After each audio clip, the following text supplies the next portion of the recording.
എങ്ങനെയുണ്ട് മോനെ? മോനെ പ്രത്യേകിച്ച് ശ്രദ്ധിച്ചോണം. താൻ എപ്പോഴും ഇവിടെ കാണണം. ആരെങ്കിലും ചോദിച്ചാൽ എന്തെങ്കിലും ആക്സിഡന്റ് ആണെന്ന് പറഞ്ഞാൽ മതി. ഡോക്ടർമാരോട് പ്രത്യേകിച്ച് പറഞ്ഞേക്കണം. Yes sir. അതോ പത്രത്തിന്റെ ഫ്രണ്ട് പേജ് തന്നെ കാണുമോ വെണ്ടയ്ക്ക അക്ഷരത്തിൽ? ഇല്ല സർ. എപ്പോഴും ഇങ്ങനെയാ പറയാറ്, പക്ഷെ വരുന്നത് നേരെ മറിച്ചും. മോനെ, ഞാൻ രാവിലെ വരാം. കോശി, താൻ വാടൂ.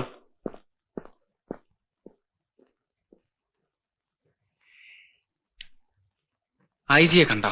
ഇല്ല, അദ്ദേഹം മലബാറിന് ടൂർ പോയിരിക്കുകയാണ്. നാളെ വരൂ. വന്നാലുടൻ എന്നെ കാണാൻ പറയണം. ആ, അശ്വതിക്ക് നല്ലൊരു ന്യൂസ് കിട്ടിയില്ലേ? ജേർണലിസ്റ്റിനെ കിഡ്നാപ്പ് ചെയ്തു, അത്ഭുതകരമായ രക്ഷപ്പെടൽ. എന്നെ കുറിച്ച് ഞാൻ എഴുതിയാൽ ആരും വിശ്വസിക്കില്ല. ഇർവിൻ വാലസിന്റെ ഒരു നോവലുണ്ട്, ആൾമേറ്റി. അതിലൊരു ക്യാരക്ടറുണ്ട്, പത്രാധിപർ. അയാൾ ന്യൂസ് വാല്യൂ ഉണ്ടാക്കാൻ സ്വയം സംഭവങ്ങൾ സൃഷ്ടിച്ച് ന്യൂസ് ഉണ്ടാക്കും. ഇത് ഞാൻ എഴുതിയാൽ അതുപോലെയാണെന്ന് ആളുകൾ കരുതും. എനിക്കാ നഷ്ടം. അതെന്താ? ആ ന്യൂസ് പുറത്തു വന്നെങ്കിൽ ഞാനൊരു ഹീറോ ആകുമായിരുന്നു. അശ്വതിയെ രക്ഷപ്പെടുത്തിയതിന്. ന്യൂസ് വന്നില്ലെങ്കിലും സാഗർ ഹീറോ തന്നെയാ എനിക്ക്. ഞാൻ നാളെ നാട്ടിൽ പോവും. അച്ഛന്റെ ആണ്ടാണ്. സാഗറിന്റെ അച്ഛൻ ആരായിരുന്നു? ഒരു സാധു മനുഷ്യൻ, വില്ലേജ് ഗുമസ്തൻ. 6 വർഷങ്ങൾക്ക് മുമ്പ് മരിച്ചു. സാഗർ ഒറ്റ മകനാണോ? അതെ. എനിക്കൊരു കാര്യം ഓർക്കുമ്പോഴേ വിഷമമുള്ളൂ. എന്റെ അച്ഛനെ നല്ലോണം ചികിത്സിക്കാനോ ശുശ്രൂഷിക്കാനോ എനിക്ക് കഴിഞ്ഞില്ല. ഞാനത് പഠിക്കുകയായിരുന്നു. ഞാനൊരു നിലയിൽ എത്തുന്നതിന് മുമ്പ് അച്ഛൻ മരിച്ചു. പാവം. ജീവിതം മുഴുവൻ ദാരിദ്ര്യ ദുഃഖം അനുഭവിക്കാനായിരുന്നു അച്ഛന്റെ വിധി. വീട്ടിൽ ആരൊക്കെയുണ്ട്? അമ്മ മാത്രമേ ഉള്ളൂ. എന്നാ പിന്നെ അമ്മയെ കൂടെ കൊണ്ടുവന്ന് താമസിപ്പിച്ചൂടെ? വിളിക്കാഞ്ഞിട്ടല്ല, വരണ്ടേ? അച്ഛന്റെ കുഴിമാടത്തിൽ എന്നും വിളക്ക് വെക്കണമെന്ന് അമ്മയ്ക്ക് നിർബന്ധമാണ്. സാഗർ നാട്ടിൽ പോകുമ്പോ ഞാനും വരട്ടെ? എന്തിന്? എനിക്ക് സാഗറിന്റെ അമ്മയെ കാണണം.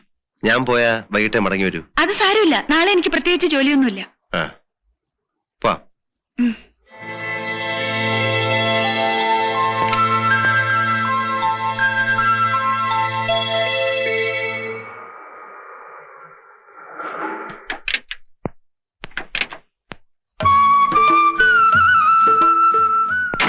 അല്പം നടക്കുന്നതുകൊണ്ട് തമ്പുരാട്ടിക്കുട്ടിക്ക് ബുദ്ധിമുട്ടൊന്നുമില്ലല്ലോ.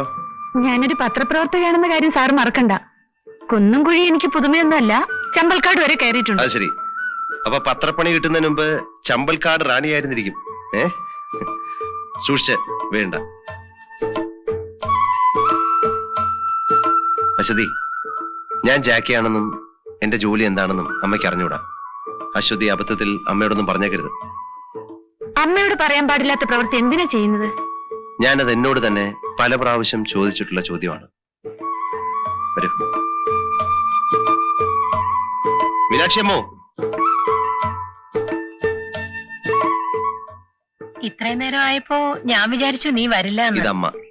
അമ്മേ, ഇത് അശ്വതി വർമ്മ, ഒരു പത്രപ്രവർത്തകൻ. ബോംബെന്ന് വന്നതാ. എന്റെ ഒരു കൂട്ടുകാരന്റെ സഹോദരിയാ. വരൂ മോളെ. ബോംബെയിലാ വളർന്നതും പഠിച്ചതൊക്കെ. അശ്വതിക്ക് ഒരു ആഗ്രഹം, നാട്ടുമ്പുറവും പാടവും ഒക്കെ ഒന്ന് കാണാൻ. ഇവിടെ ആകുമ്പോ അതിന് സൗകര്യം ഉണ്ടല്ലോ. സാഗർ വെറുതെ പറഞ്ഞതാ. നാട്ടിലേക്ക് പോരുന്നു പറഞ്ഞപ്പോ ഞാനും വരാം, എനിക്ക് അമ്മയൊന്ന് കാണുമെന്ന് പറഞ്ഞു. എനിക്കറിയാം, അവൻ അങ്ങനെ പറയൂ. ആ, നീ പോയി കുളിച്ചിട്ട് വാ, ബലിയിടണം. ഞാൻ ആ ഇളയതിനെ വിളിച്ചോണ്ട് വരാം. അയ്യോ അമ്മേ, ഞാൻ രാവിലെ കുളിച്ചതാ. അതൊന്നും പറഞ്ഞാ പറ്റില്ല, പോയി കുളിക്കേ.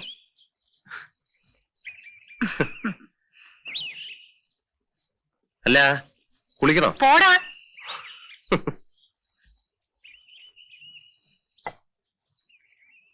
എനിക്ക് അങ്ങനെയാ മോളെ. ഇവനെ കണ്ടാ പിന്നെ കൈയും കാലും ഓടില്ല. മോൾ എവിടിരി, ഞാൻ ആ ഇളയതിനെ വിളിച്ചോണ്ട് ഇപ്പൊ വരാം.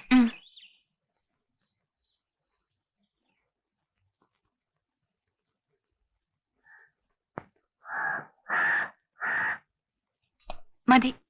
മോരില്ലേ അമ്മേ? ഇപ്പൊ കൊണ്ടുവരാം. അമ്മയുടെ അവിയൽ വളരെ ഇഷ്ടപ്പെട്ടെന്ന് തോന്നുന്നു. വേണ്ട. കുറച്ച് അവിയൽ. അയ്യോ വേണ്ട, Come on. ഞാൻ ഒരുപാട് കഴിച്ചു. ചൂട് കഴിക്കാതെ. വേണ്ട പ്ലീസ്.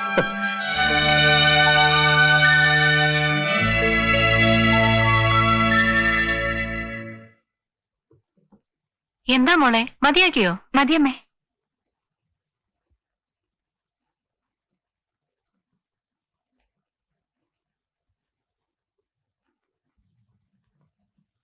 എനിക്ക് ഈ തമ്പുരാട്ടിക്കുട്ടിയെ വലിയ ഇഷ്ടായി. അമ്മ എന്താ ഈ പറയുന്നത്? നീ ഒന്നും പറയണ്ട, ഞാനൊക്കെ തീരുമാനിച്ചു കഴിഞ്ഞു. അടുത്ത പ്രാവശ്യം നീ വരുമ്പോ ഞാനും കൂടെ വരും.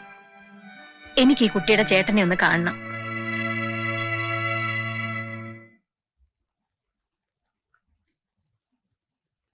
അമ്മേ, ഞാൻ വരട്ടെ. ആ മീനാക്ഷി അമ്മേ, പോയിട്ട് വരട്ടെ. ആ പൊയ്ക്കോ. പോയിട്ട് വാ മോനെ.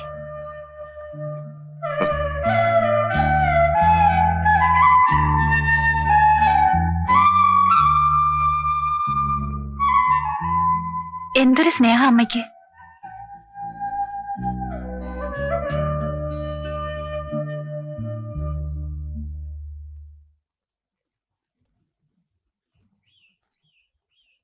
അമ്മ നമ്മളെ ആകെ തെറ്റിദ്ധരിച്ചിരിക്കുകയാണെന്ന് എനിക്കും തോന്നുന്നു. തോന്നി. എന്നോട് എന്തൊക്കെയോ ചോദിച്ചു.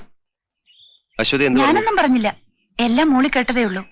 അമ്മയെ കുറ്റം പറഞ്ഞിട്ട് കാര്യമില്ല. ഏതൊരു അമ്മയെ ആഗ്രഹിക്കുന്നതേ അവരും ആഗ്രഹിച്ചുള്ളൂ. എങ്കിൽ അമ്മയെ നിരാശപ്പെടുത്തുന്ന എന്തിനാ? ഒരു വിവാഹത്തെ കുറിച്ച് ചിന്തിച്ചൂടെ? ഞാനൊരു പെൺകുട്ടിയെ സ്നേഹിക്കുന്ന വിവരം അമ്മയെ ഞാൻ ഇതുവരെ അറിയിച്ചിട്ടില്ല. അവളിപ്പോൾ ജയിലില്ല. അവളുടെ സുഹൃത്തിനെ ബലാത്കാരം ചെയ്യാൻ ശ്രമിച്ച ഒരു റൗഡിയെ അവൾ കൊന്നു. അതിനുള്ള ശിക്ഷ അവൾ അനുഭവിച്ചുകൊണ്ടിരിക്കുകയാണ്. ഏതാണ് പെൺകുട്ടി? ജ്യോതി. ജ്യോതിയെക്കുറിച്ച് സാഗർ പറഞ്ഞു. എനിക്കൊന്ന് കാണണമെന്ന് തോന്നി, അതുകൊണ്ട് വന്നതാ. ഈ ഇളം പ്രായത്തിനിടയിൽ തന്നെ ഒരുപാട് വേദനയും ദുഃഖവും അനുഭവിക്കേണ്ടി വന്നു ജ്യോതിക്ക്. പക്ഷേ ഇനിയുള്ള നാളുകൾ സന്തോഷത്തിൻ്റെതായിരിക്കും. ഇവിടെ നിന്ന് പുറത്തു വരുന്ന ദിവസം ജ്യോതി സാഗറിൻ്റെതാവും.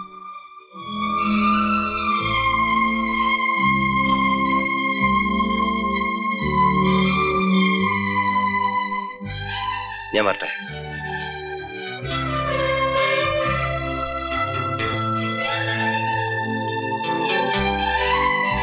ചേർന്ന തൊഴിലല്ല നിങ്ങൾ ഇപ്പോൾ ചെയ്യുന്നത്.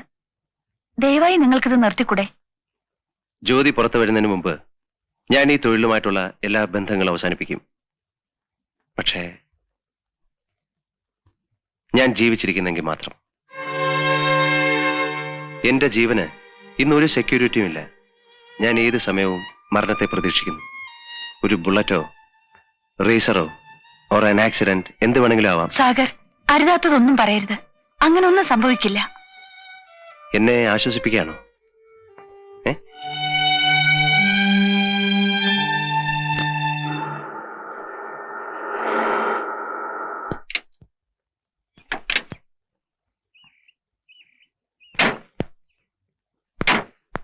അശ്വതി,